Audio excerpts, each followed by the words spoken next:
Saturday at Scioto Downs is Ohio Super Night. $3.7 million is on the line. They have 18 races. So if you like action, there's plenty of action on that card.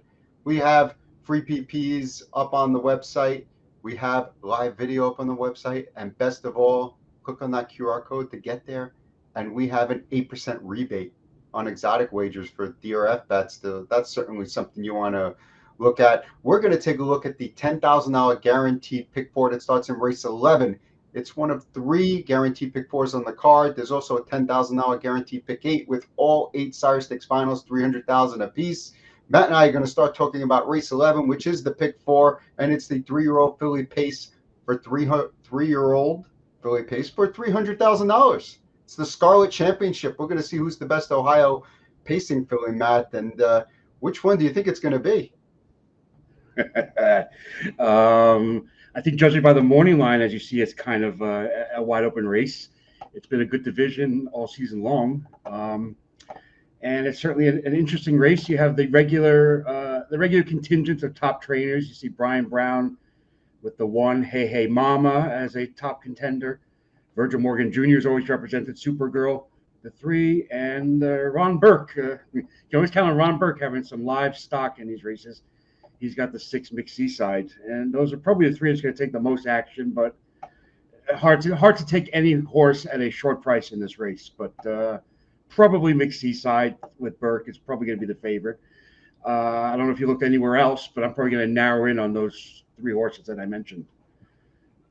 Yeah, I ended up looking 3 deep in here with the 1 Hey Hey Mama, the 2 Casa Agi, and Mixed Seaside. I think Mixed Seaside probably will be the favorite. Casa Agi's got some really big miles and been parked out, takes a lot of air and just keeps kicking. I kind of like that. I think Hey Hey Mama is probably the best filly in the race. The problem is she's missed a bunch of time. I reached out. She had a tendon tear. They've been swimming her. I heard that she qualified back, really nicely and had something left. So if she's right, I think she wins, but I just don't know if she was right, Matt. Yeah, I mean, it's interesting that she did not race as a 2-year-old, and then so only 9 career starts, 6 wins, and yeah, like you mentioned, off since really the first week in July. So it's going to be an interesting test, but I'm pretty confident that I'm sure they were pointing to this final, getting her rehabbed, and I'm sure she'll be 100. Knowing these connections, she'll be 100% ready to go. You have Ohio star Ronnie Wren in the bike, who drives, lights out percentage for Brian Brown, and well, obviously there's a lot of question marks. I'm not going to let her beat me, also, so I am going to include her. We're going to move on to race number 12. That's the 3-year-old Colt Pace Championship for $300,000. While I think the filly pace is, 3 or 4 in there that I would key in on here. I'm not saying that 3 or 4 can't win here, but I think this race clearly goes through the 7 Act Fast, Matt. Yeah, I agree 100%. Another Ron Burke trainee. Only 5 wins on the season, 5 for 13, but his last 2 have just been totally dominating front end performance in the Hemp Constellation of Pocono, and then the last start at Scioto, the final Ohio Sire Stakes prelim, just blasted down the road, 49-1, I believe. So yeah, the race goes through him. Regular driver Chris Page is driving again. I assume he'll make his way to the front at some point, whether it's early on going to the quarter or tucking and maybe brushing, but at some point he's going to be controlling this race, and as long as he brings his A game, I don't know if anyone's currently quick enough to pass him. Well, I thought about keying Act Fast, but the one thing that kept getting back to me is if they push him too much, if there's a crazy duel, like which horse did I think that, could come up and, be a surprise player in this field at a big price that will knock a lot of people out of the pick 4. And I came up with the 3 Quick Trick. I think he's clearly not going to be gunning to the front. He could sit maybe, 4th or 5th. And if the pace is really fast, could possibly get the job done at a big price and get me a big payout. But I do see why people would key Act Fast, Matt.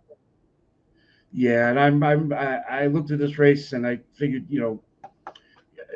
if I don't key Act Fast, how many do I have to use here? Because I'm not in love with any other horse really in this race that stands out to me.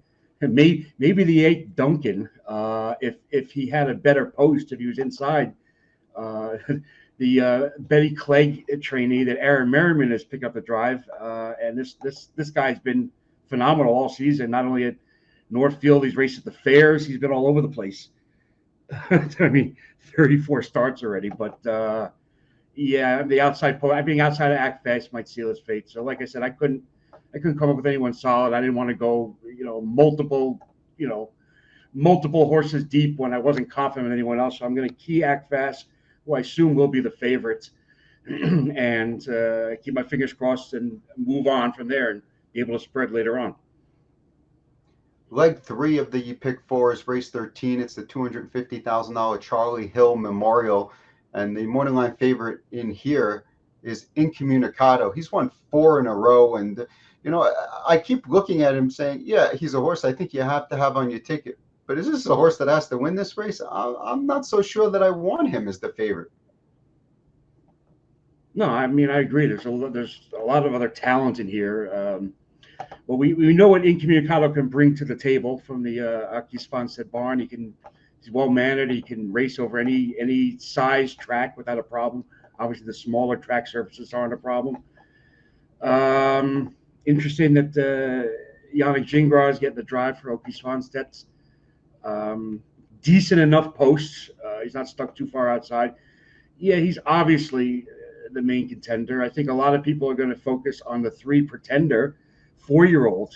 That I'm a big fan of when trotters add the trotting hobbles, after showing, multiple breaks or misbehaving, and then he had the hobbles, and it's like he looks like a new horse. And I'm gonna ride the recent hobble edition angle and make him my top pick here, with Dexter Dunn returning on the drive.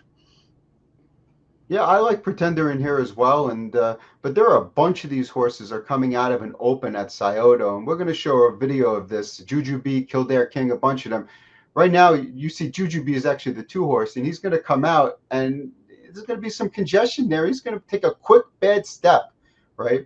But he's going to get right back on stride here and really charge home pretty quickly to end up finishing second behind Kildare King.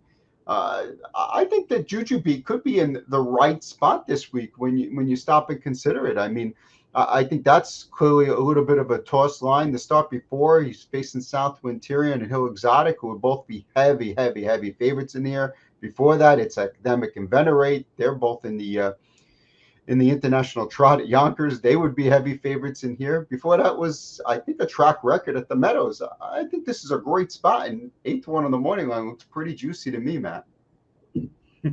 Yeah, I know there's a lot of people out there rooting for Jujubee, basically on the comeback trail, and yeah, this would I guess this would stamp him as with the signature win year, as coming all the way back from his 3-year-old season. Yeah, like I said, the race last week, he had plenty of trot. He was chartered with the ever popular DX, which means that basically, like, it wasn't his fault that he broke. They give blame to the driver, but I mean, I can understand. I can't get on the driver there. He was trying to navigate out of a very, very tight spot, and he was able to duck in.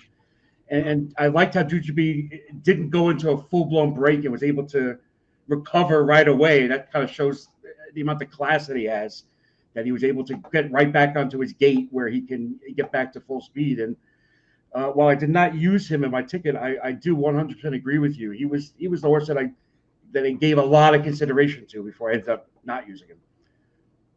Before we move on, I'll just mention that the 5 is actually Kildare King, who's 7-2 on the morning line. He's actually picking up driver Tim Tetrick, so that's kind of interesting. But we're going to move on to race number 14. That is the $260,000 Jim Ewart Memorial.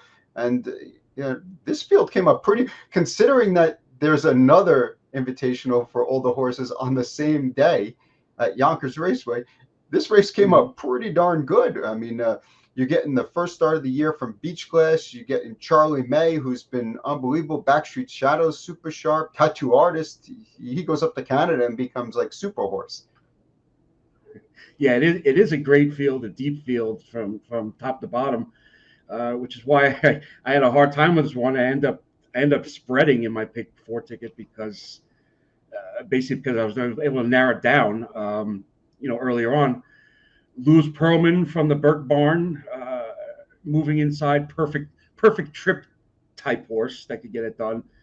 Section Light Bigri is a great. It might be a notch below the top horses, but he's a great Ohio bred.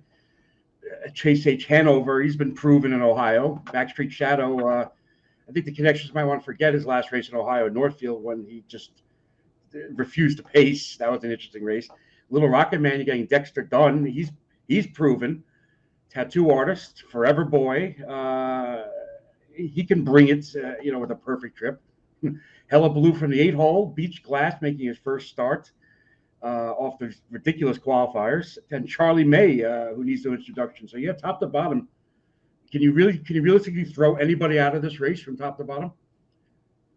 No, certainly not. And I noticed on Charlie May, the driver there should be Brett Miller.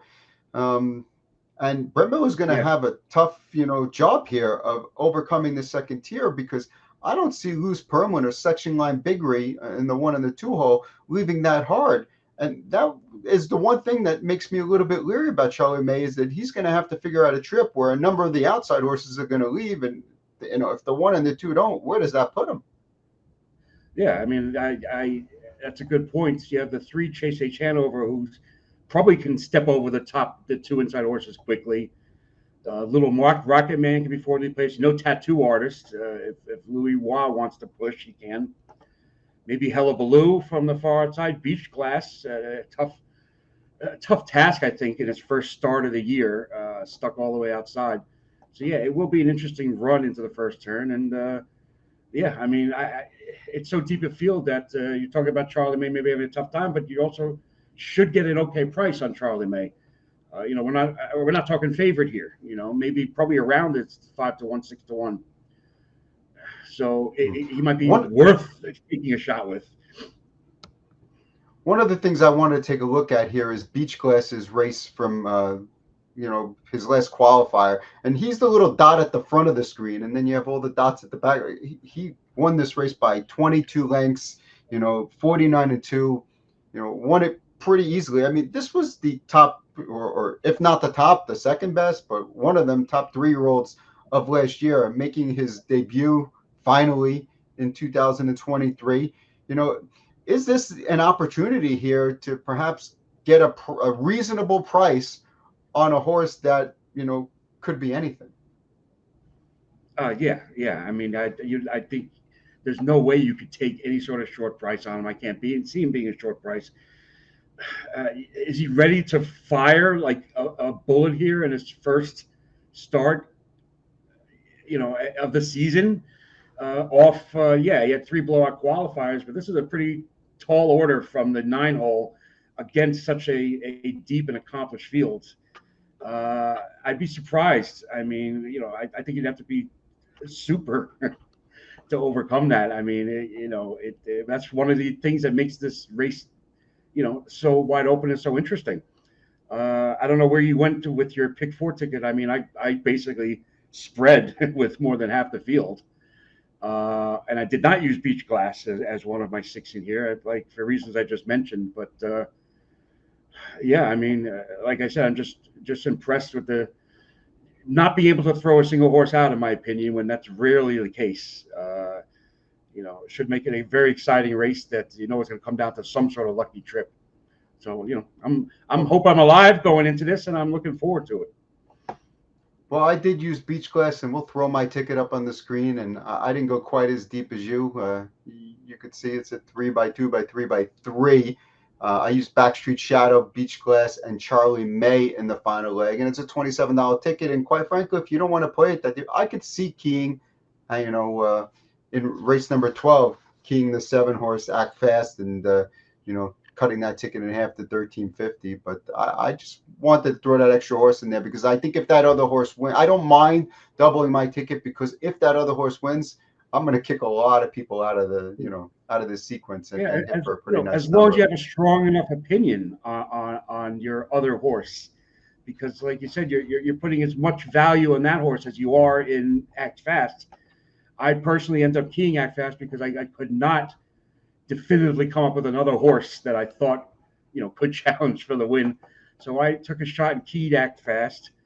Then I used 2 horses in the 13th race. I mentioned Pretender with the trotting hobbles angle. I love that. And then I went the spread in the 14th race, and I did not use Backstreet Shadow as going to be one of the choices. First of all, I know they want to erase that debacle at Northfield, his last Ohio trip, but obviously he can take this. I think he might be a little undervalued, and I didn't use Beach Glass just because just such a tall order in his first start of the year.